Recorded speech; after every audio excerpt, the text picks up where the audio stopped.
So,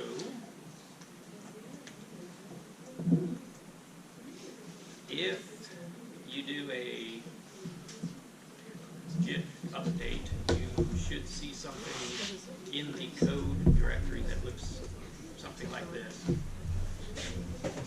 And what we're going to focus on is UDP Echo version 2, which at this point, this code should be identical to what was in simple UDP Echo solution. Okay, so this is the starting point for that question on homework 2.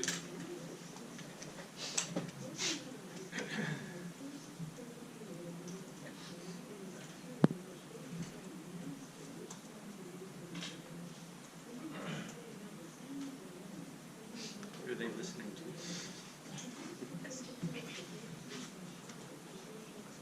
Okay, so I'm going to take a couple of steps back here. I've never talked about the makefile that I use, and so everyone has come across makefiles in the past, but if you've ever looked at them, you're likely to be extremely confused because they're difficult to work with, and it's very easy to mess up a makefile. I don't claim to be an expert with makefiles, but I can explain ours. And so, usually what I do, whether it's for class programs or research things that we're building, you always have a make.defines, which this is a file that's going to be included in the makefile. And there's, in a makefile, there's much more intelligent ways of dealing with building a program on multiple platforms. Okay, so it's unfortunate that there are differences between building on, for example, an Apple Mac OS versus building on a Linux system. So one way to do it is by actually manually changing these. These are basically makefile variables that are going to be used in the makefile. We define the compiler and the flags.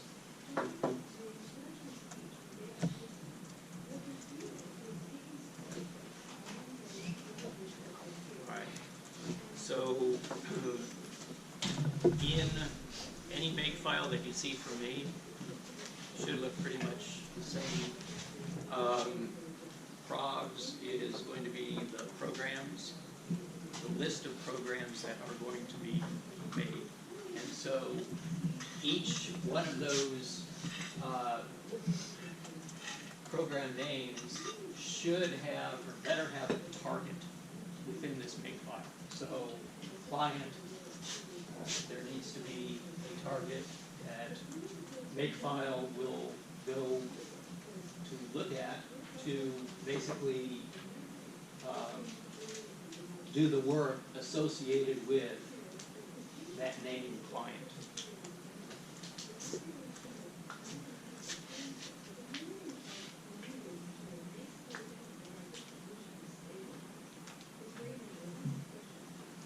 Okay, and you see, whenever I start up, I always issue a make clean. So there's a target called clean, which basically removes all the object files that have been created, anything that's lingering, so that we want to rebuild. And then when we do a make, let's see what it does. If I just issue a make.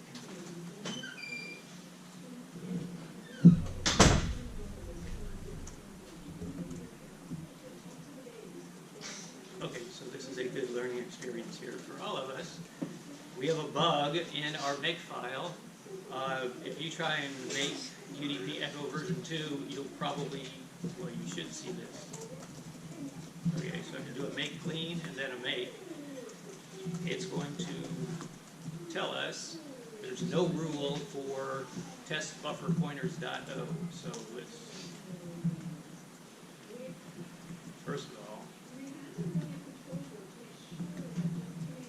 right, so test buffers, test buff pointers was a program that we use elsewhere, and it looks like pieces of it are lingering in the make file. So we are not building that program here. So that means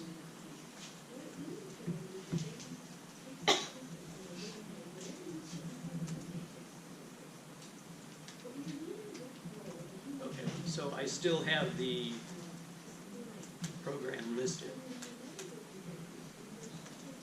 So we want to remove building that program from this make file. And so we remove it from our program list, and then we remove the commands to actually build that program. And let's see, it works. Okay. So you all will need to do that on your Git repo.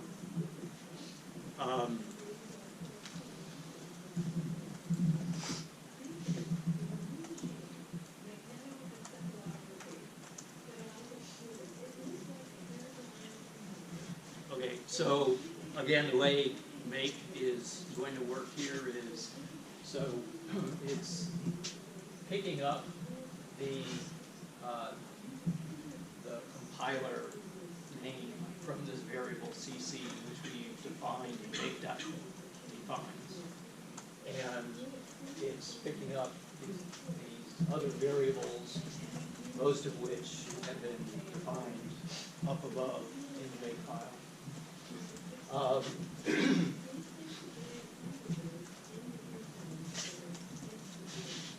Does anybody have any questions related to this? So this is a fairly generic make file. So, you know, for other projects or, you know, in other classes, you could reuse this, right? Because it's really easy to add to it.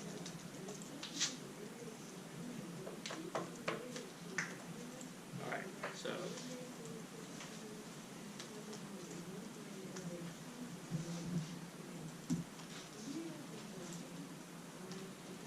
So let's run this program in its current form, and I'll run it on this VM. So we'll be using localhost.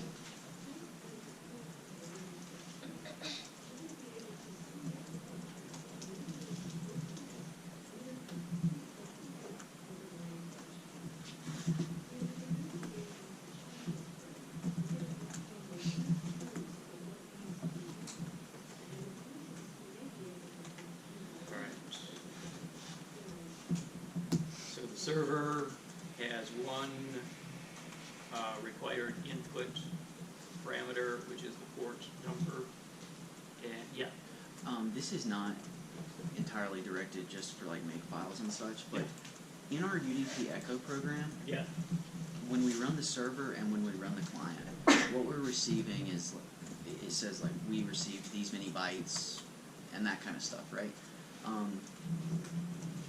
Is there any way for us to actually set those bytes to a message and then actually read that message with this current program? And how would we even go about doing that? Okay, so that's a great question. Let me continue talking about this, and then we'll actually try and do that. All right. So, again, just to demonstrate sort of the state of this program.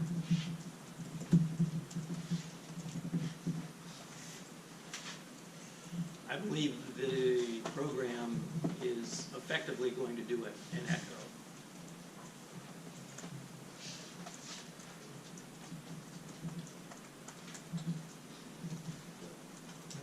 So it's right. It's approaching how ping actually works. All right. First parameter is going to be the name. So what name should I set here? What would be the name of the server? Yeah. And what's another way to pass in a name that is equivalent to localhost? 0.0.0.0? What? 0.0.0.0? Or is it 2? That actually might work, but we could try that. Like 127.0.0.1. Okay. 127. That's actually a Class A network. So 127/8 is a Class A network that is considered a special set of network addresses. Okay, it's reserved for effectively local host. Okay, so that means we could use an address like 127.0.0.1, and it's effectively the same as if we were to specify local host. In fact, if we were to look at, well, it's probably in the code somewhere, but local host would be translated to an address of 127.0.0.1. And then it depends on the implementation as to if you could use other 127.something.something.something addresses. Typically, .1 works, .2 may work, .3 may work, but at some point you'll reach a point that's address space where the system doesn't like it and it won't let you use it. Okay, so we use 127.0.0.1. Then there's the server port number, which we specified to 5,000. We're going to loop. We're going to delay for this number of microseconds, so I'll specify 1 million, which should be 1 second. Message size, I'll just set it to 100. And number of iterations, let's see, I'll do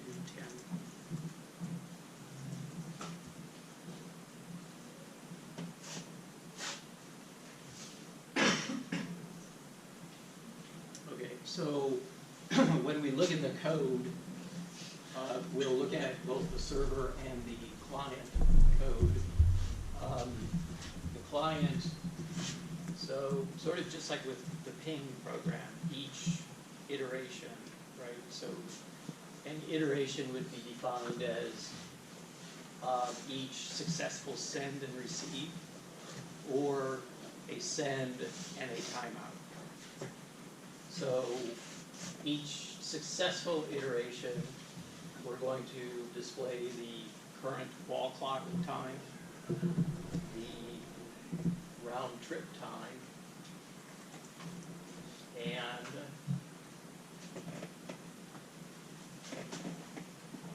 we'll have to look at the code to see what this is. Yeah. How could I make, so right now, when you look at the server IP, it's going to, right now it's saying 0.0.0 for you, and I know how you specified the port number to 5,000, right? Okay. But how could I specify to where I could go down to the ADA machines and have it running on that computer and then on this computer actually ping it? How do I actually set that up? Okay, all right, good question. Let's do that. So the easiest way to do that would be, so from your repo, issue a make backup. Well, there's two ways. One would be to clone our repo on like an ADA machine, and that would give you put the code there. An alternative way to get the code there is issue a make backup, and it creates a tar.gz of just this program. So that's what I'm gonna do. Okay. So make backup, create simple UDP echo solution. So I need to, in the make file, change the name of that tar.gz to UDP echo version 2. Okay. In fact, I'm going to go ahead and do that now. So the target backup, these are the lines that are going to be invoked. So it's going to remove any tar or tar.gz that's in the current directory. We're going to use the tar command to basically build an archive of everything that's in this directory into file .tar, and then gzip compresses it. So for anyone that ever wanted to know how to do a change, like a global change of a file in Vim, %s/. You want to change simple UDP echo solution / to the new name, UDP echo version 2 / and if we do a G, it says apply this on all lines in the file. I think this will work.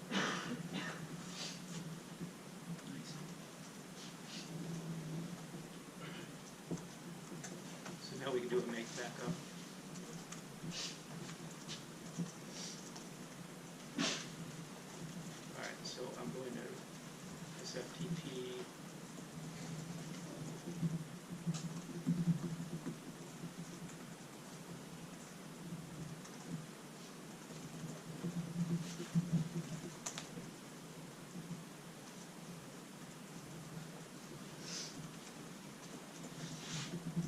Stick this in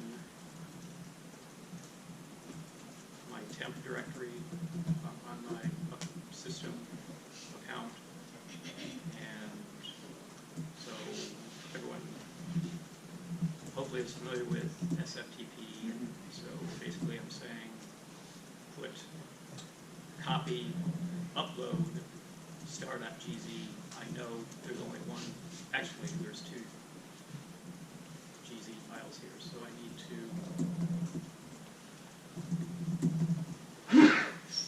give it a hint as to which one I'm interested in, UDP star.gz. Now, if we SSH,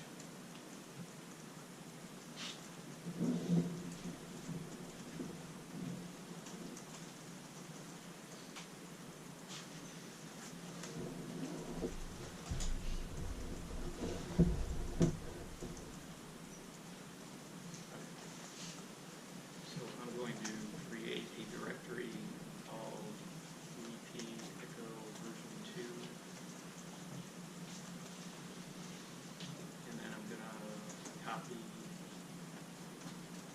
that.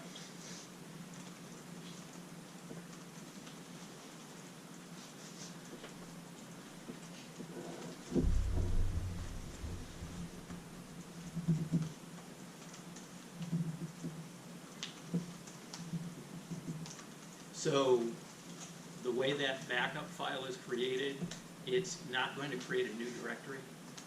So you should make a directory called UDP echo version v2 and gzip decompress that file. You can do this in one command using tar. Gzip creates the tar file, and then we do tar dash. A lot of times, if you want to double check that this tar file is indeed what you want, you can do a -t for test, F for file name, UDP echo,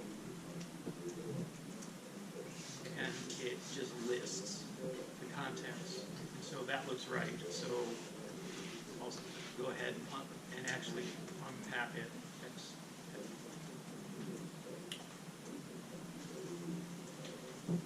So it's on a different machine, so we'll go ahead and make clean,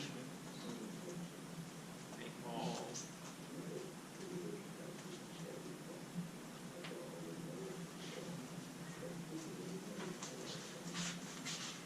Okay, so we'll run the server on 8 at 8. And so, again, when we run the server, we see this weird stuff here, right? And so, when we step in the code, we'll point out that one of the first things the server does is it creates an adder struct, or adder info struct, that contains its address. Okay, and so it's going to call get adder info.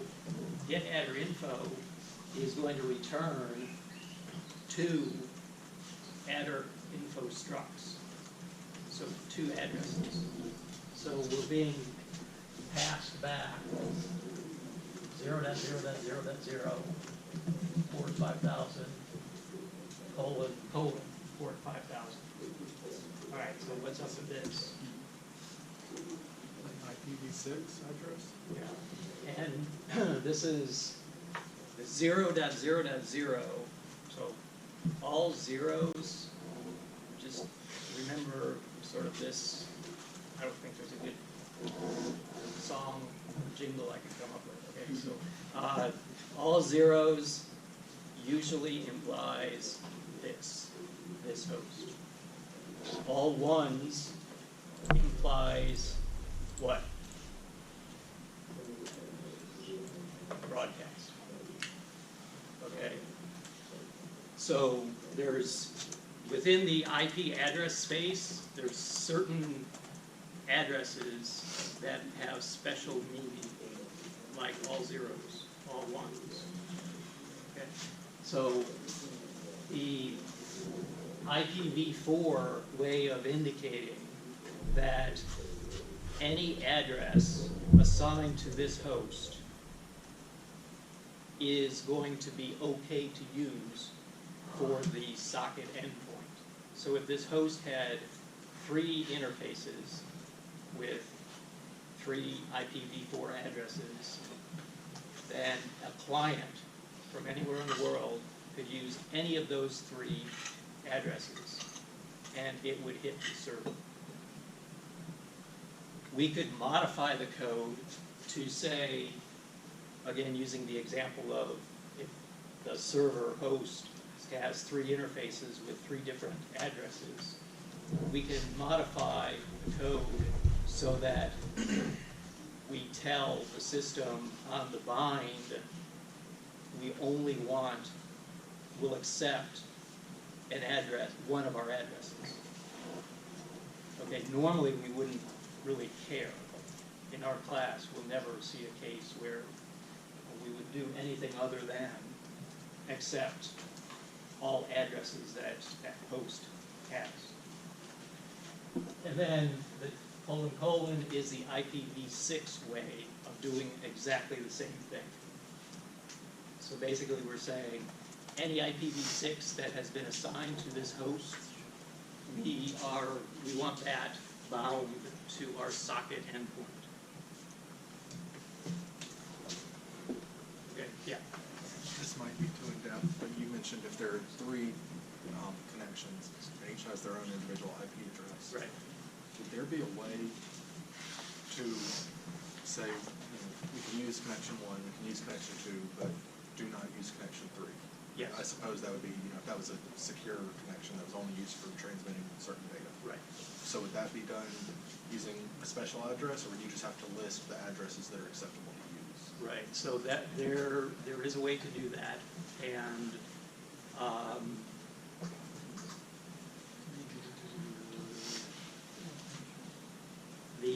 when we look at the server code, when we look at the bind, I'll try to answer that question, and if I appear to have forgotten, ask it again. I'm writing down something. Okay, So the server is running. Now we'll run our client. So we have to know where the server is running at, either the IP address or the server name. So it's on Ada 8.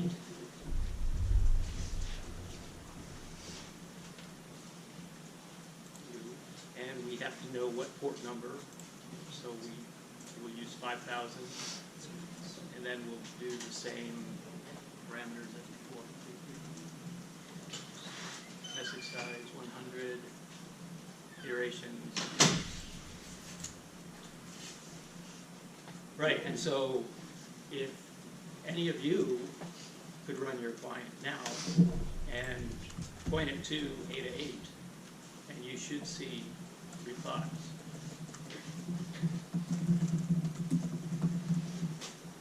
Are you running on port 5000?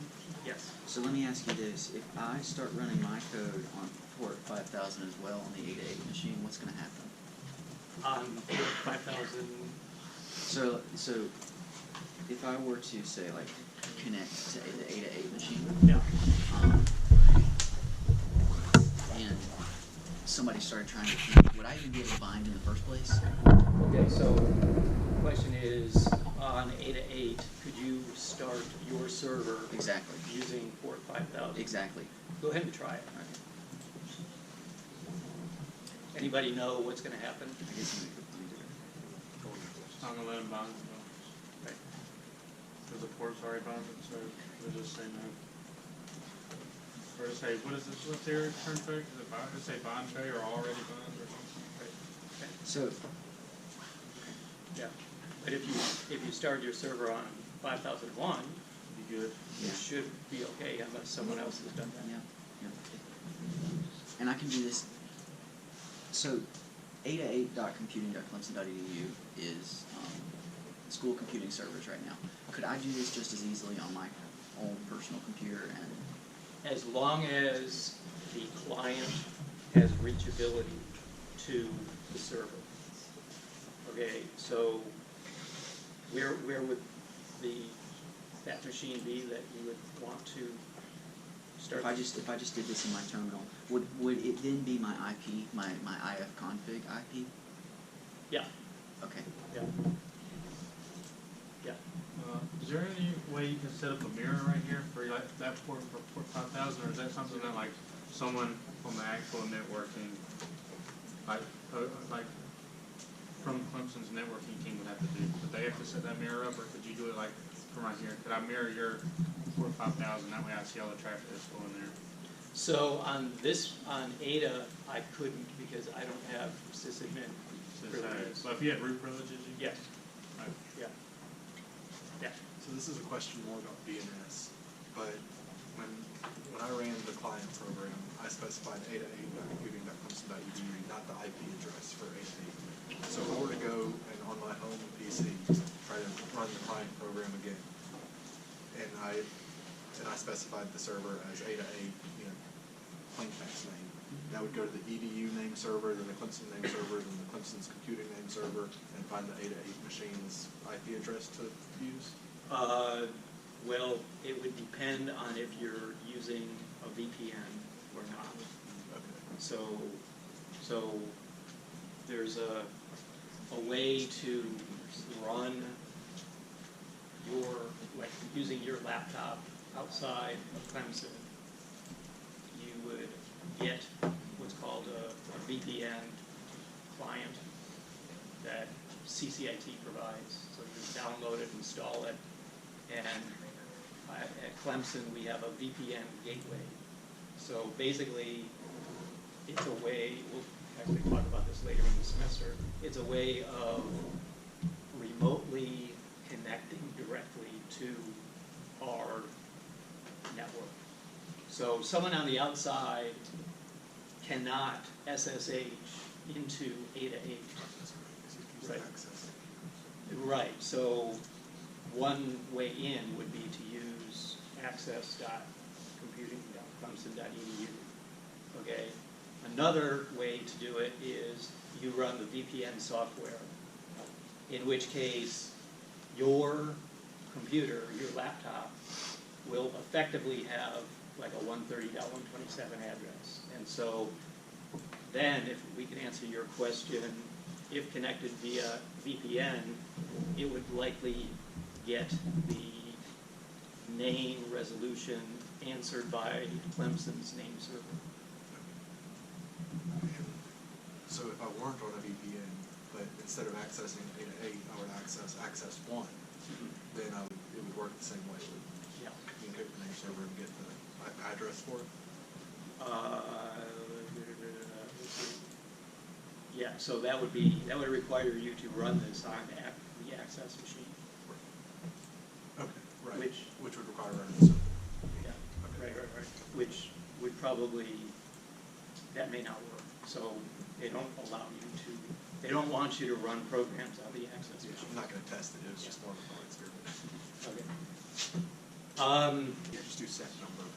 Is there any way to tell the addresses that people are trying to contact me from in this situation?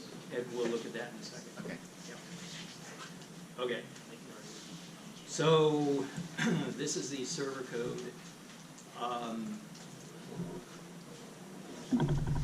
Okay. We are picking up the first argument and only argument, which is the port number.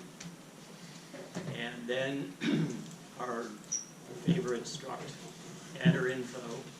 So we create adder criteria which gives us a chance to provide hints as to what we're after in the call to get adder info.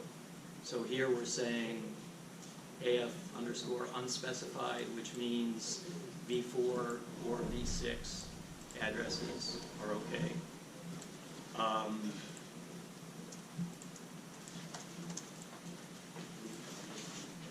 Okay. AI underscore passive, except on any address. We'll have to do a man of adder info to find out exactly what that is doing. And then we have the other serve adder or adder info struct, and it's actually a pointer that's going to be filled in by the call to get adder info. So get adder info. Okay, so we're using get adder info in a very different way than the client is using get adder info. Get adder info is just going to give us the addresses of our local machine. Okay, and we're finding when we run the server that there's two addresses. The encoded, which are encoding the desire for using or accepting all addresses associated with that host.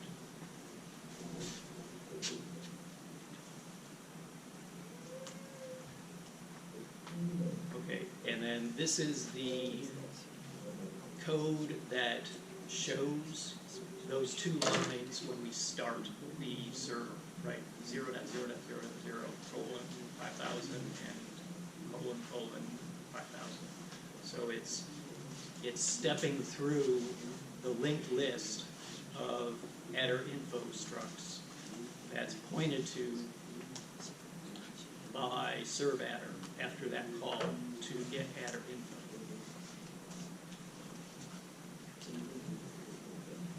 Okay. And so again, the server is, its job is to do a receive, get the data, put it into a buffer, and then it's going to send it back. So, and also the server is going to be responsive to a Control-C to quit. Okay, so here we allocate our buffer. And unlike the client, we'll see that the client uses two buffers, a send and a receive buffer. Our server is going to use one buffer. So it's going to receive data into that buffer, then it's going to send out from that buffer. Since we don't know, or the server doesn't know how much data is going to come in on a receive from, it has to create a buffer that's some maximum size. Okay, and the maximum size data that we should ever see on a receive from, and again, this is for UDP. When we talk about TCP, we'll see it's a different answer. But on a receive from, the largest size is roughly 64K. Okay, and this maps to, we'll talk about this later, the maximum size of an IP datagram is 64K. Okay, so key point here is with UDP, this client and this server, when the client does a send to and the server is blocked on a receive from, there is a one-to-one match pairing between the data that goes with that send to and an IP datagram. So exactly one IP datagram is produced. Okay, yes? When you said it has a maximum of 4K, is that in bytes or bits? That is in bytes. Right, and so we'll talk more about that, the consequences of doing a send with that large of data, because it actually would be broken up into smaller pieces like IP called fragments. Okay, so typically we can, I would use a buffer size or a message size of, well, specifically 1472 or lower, 1472 or lower. And again, when we look at the protocol headers for UDP and IP, that'll make sense. But that, if you set the message to be less than or equal to 1472 bytes, fragmentation won't occur.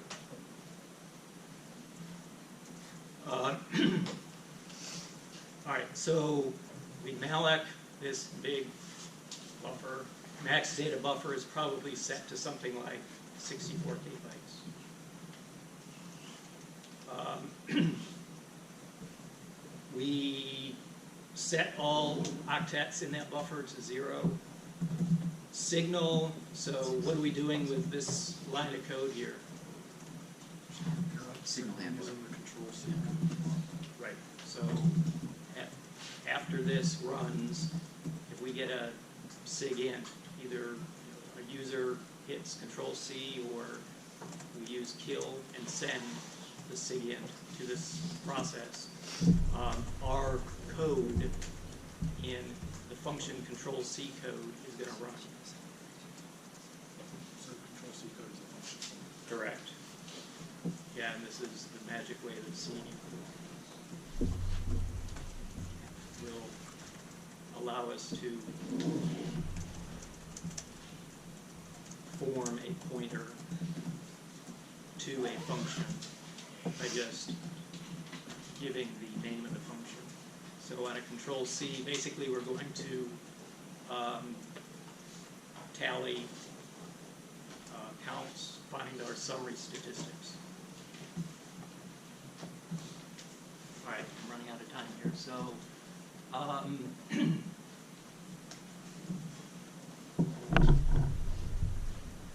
okay, so here we create the socket, and we've already set up our servadder. Here we bind, and so I'm drawing a blank right now as to what we would have to add if we wanted to limit the addresses that are available available on this host on the vine. I'll let you know that next time we're together. So after the call to get adder info, it has allocated this linked list on our behalf. We look at it, get the information, but we have to remember to release or free that block of memory associated with the adder infos that are returned to us. We call a helper function to get the wall clock time, and then we are in our loop that will run forever or until we issue a control C. And in that loop, so we issue a receive from, then underneath that we'll do a sleep, and then come back to the top of the loop. So the receive from, we give it the socket descriptor. We give it the pointer to our receive buffer, and we tell it the maximum size of our buffer. We also give it an address to a address struct. Okay, so on a receive from, so again, this is the server, receive from, the system is going to fill in the client's address in this structure. So this is how we know the address and port number of the client. So basically it's the information of the other end of the socket, which we need to know if we're going to send back to it, right? So last thing I'll say here, if all goes well, we should issue then a send to, passing on the same socket, passing the buffer pointer and the number of bytes. And note the address on the send to, so that is the destination address. That is who we want this datagram to be sent to. Okay, I'm out of time.